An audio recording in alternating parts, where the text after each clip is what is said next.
Grand angle consacré aux enjeux de la visite d'État de Xi Jinping en France. Un voyage de 2 jours. Le président chinois ira ensuite en Serbie, puis en Hongrie. Avec nous pour en parler, Marie Holzmann, bonsoir. Bonsoir. Soyez la bienvenue sur TV5 Monde. Vous êtes sinologue, spécialiste de la Chine contemporaine et vous avez écrit une tribune dans le journal français Libération. Xi Jinping à Paris, ne nous méprenons pas, la Chine avance masquée. Vous allez nous dire pourquoi. Mais d'abord, dernier voyage à Paris de Xi Jinping, c'était il y a 5 ans. Selon vous, que vient chercher le dirigeant chinois en France? Pourquoi cette visite? Pourquoi cette visite? D'abord, il y a la commémoration des 60 ans de relations franco-chinoises. Ça a toujours été commémoré avec un certain faste.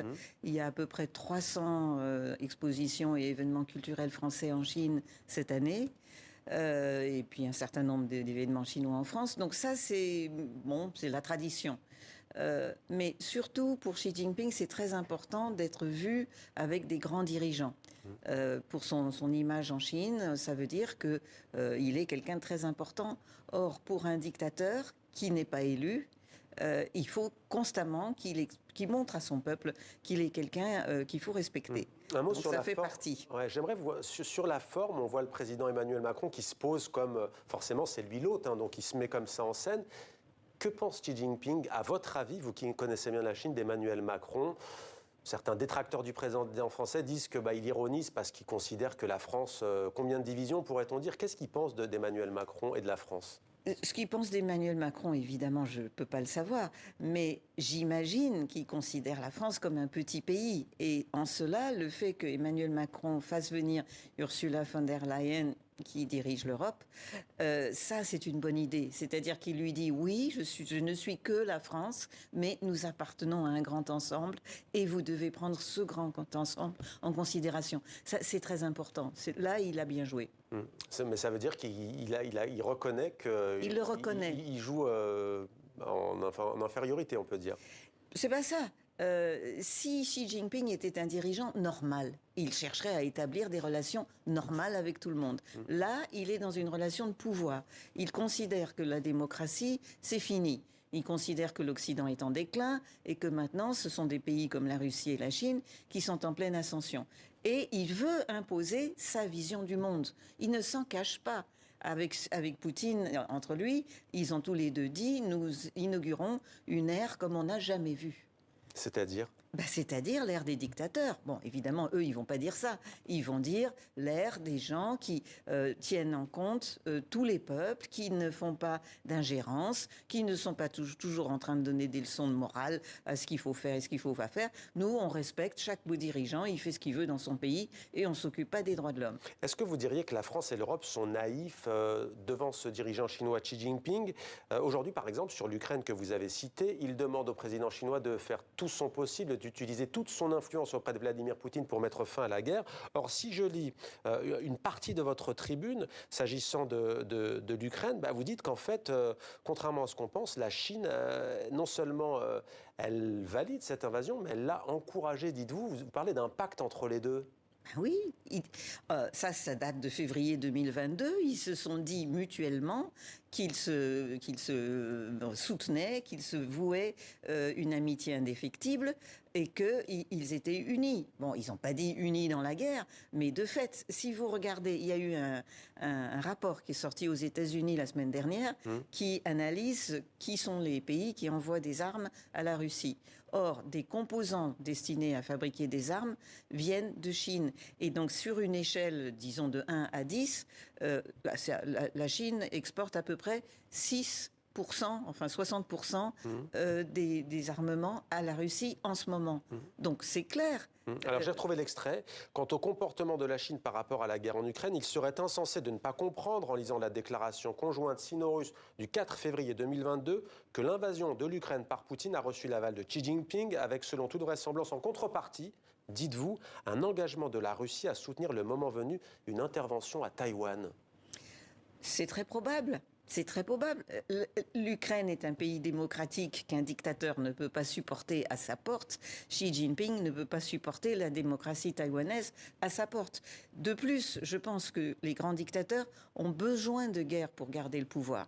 À un moment, l'économie va pas très bien, le peuple pourrait éventuellement se révolter. En ce moment, en Chine, l'économie va très mal, le chômage des jeunes est une catastrophe, il y a beaucoup de mécontentement.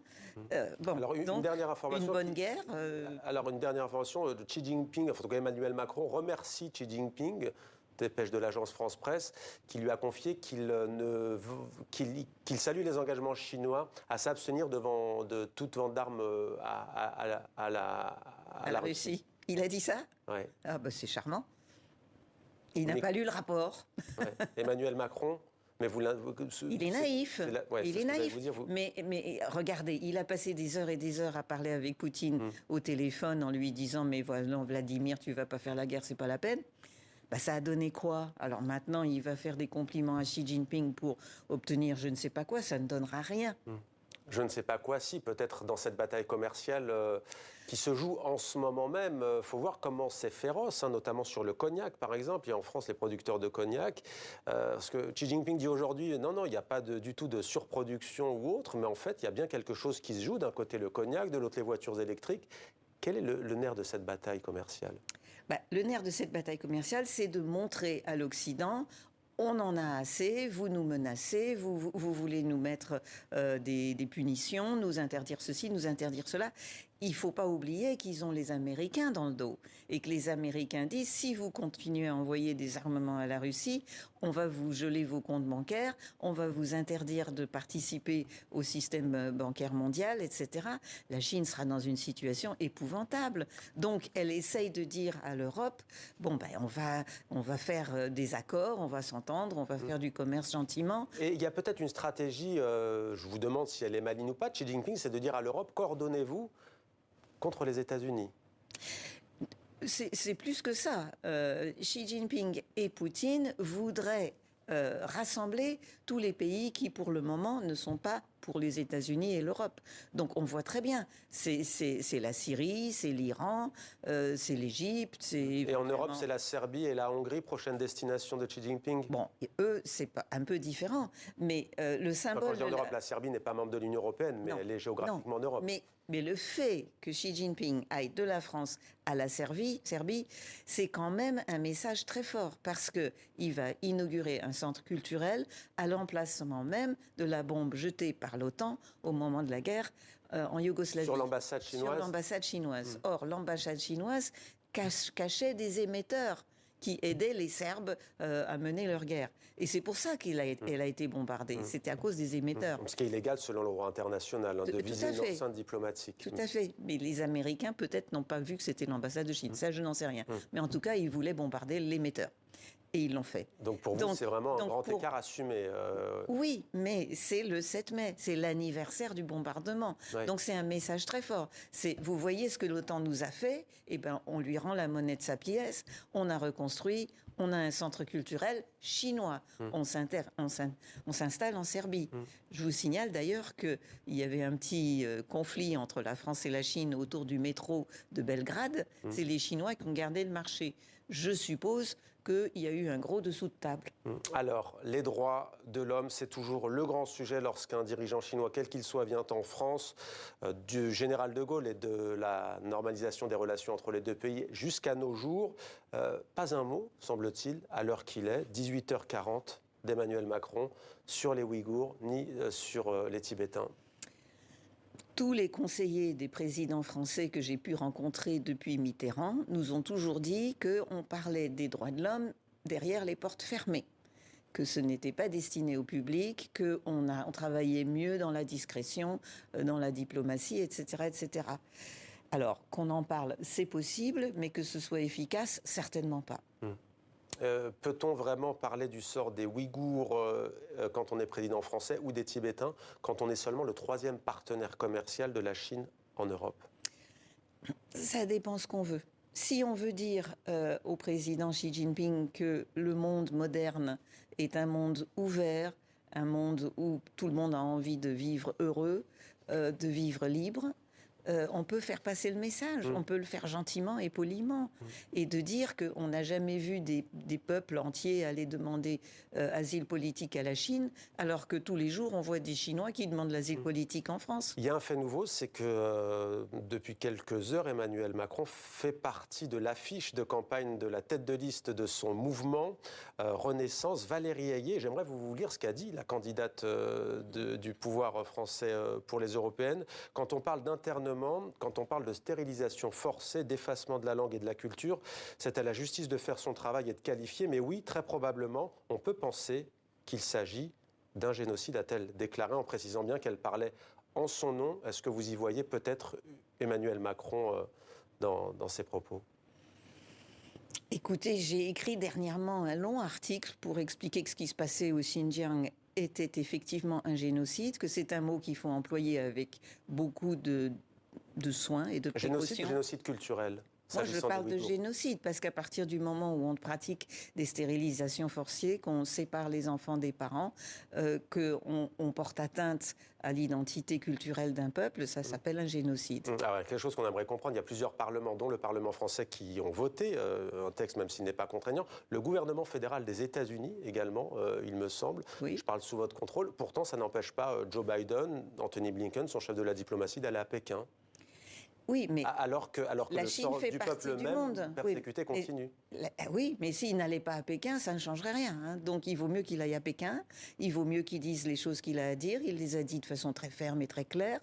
Mais le problème, c'est que quand un dictateur est au pouvoir, il veut jamais lâcher le pouvoir. Regardez Xi Jinping, il a changé la constitution pour rester un mandat de plus. Ça veut dire qu'il veut rester à vie.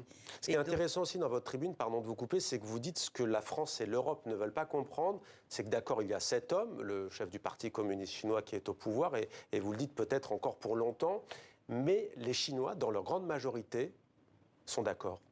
Alors, d'abord, il faut bien comprendre. Sur le baromètre de la presse de Reporters sans frontières, il y a 180 pays. Le dernier, c'est la Corée du Nord. Le 179e, c'est la Chine populaire. Ça veut dire qu'il n'y a pas d'information en Chine. Ça veut dire que les Chinois ne savent pas ce qui se passe au Xinjiang. Vous demandez aux Chinois qui arrivent ici, vous leur dites qu'il y a un génocide au Xinjiang. Pourtant, ils y vont, mais pour apprécier le folklore de ce peuple ouïghour. Oui, mais le peuple ouïghour est mis en vitrine. Ils savent bien danser, ils savent bien chanter, c'est magnifique. Donc c'est ça qu'ils voient. D'ailleurs, maintenant, c'est très à la mode. Le voyage organisé au Turkestan oriental, comme disent les Ouïghours, et non pas le Xinjiang, est très prisé. Comme le voyage au Tibet a pendant un moment été très prisé de la même façon, avec les Tibétains costumés, etc., etc. Mais pour vous, il y a adhésion à ce pouvoir parce que justement, il y a une propagande nationaliste. Une propagande systématique, c'est un lavage du cerveau continu. Par exemple, les étudiants, quand ils viennent à Paris, avant de venir à Paris, on leur dit, en Occident, on va vous dire des tas de choses horribles. On va vous dire qu'il y a eu un massacre à Pékin. C'était pas un massacre à Pékin. Il y a eu une rébellion et le gouvernement chinois a maintenu la stabilité. Tiananmen en 1989. Et donc, quand vous parlez à un jeune Chinois, vous dites on va commémorer le massacre de Tiananmen, vous venez à la manif, ils disent ben non, il n'y a pas eu de massacre. Le moment où ils découvrent la vérité est un moment traumatisant pour eux, parce qu'ils ont grandi sans rien savoir sur leur pays. Une dernière petite minute. Xi Jinping, demain, se rend dans le sud-ouest de la France, d'abord pour dîner, ça c'est pour le côté un peu off, dans un restaurant tenu par un homme que connaît très bien Emmanuel Macron, et pour le reste, des usines en perspective ou... Ah, je pense pas. Non. Je pense que Xi Jinping a accompagné Macron à Canton et ils sont allés écouter une joueuse de sitar. Il y a eu le petit intermède culturel et charmant.